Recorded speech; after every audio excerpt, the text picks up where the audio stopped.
en mi mente y en mis reflexiones. Y bueno, voy a empezar con uno de ellos. Has llegado al mundo como un resplandor, para ser el alma de mi inspiración.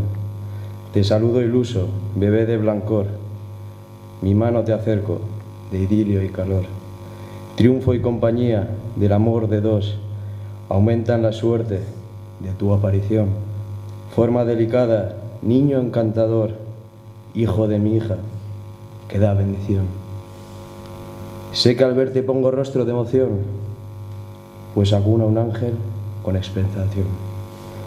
Por saber que crees, mi siembra acabó, dando nuevo fruto, doy gracias al sol.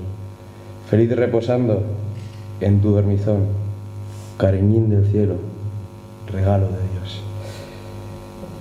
Y para poder terminar esta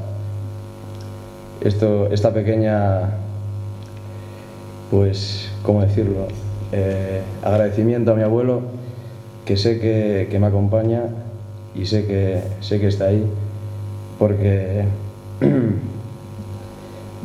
desde pequeño siempre me ha enseñado cosas enormes, cosas que para un niño es difícil de entender, pero que con mi edad sé que era algo grande, y todo esto que a mí me ha regalado lo interpreto como una conversación que pueda tener con él.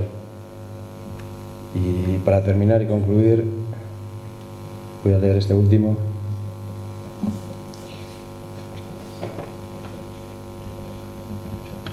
Cuando tú seas mayor, ahora que empiezo a ser viejo, te acordarás con cariño del que te cantó en sus versos.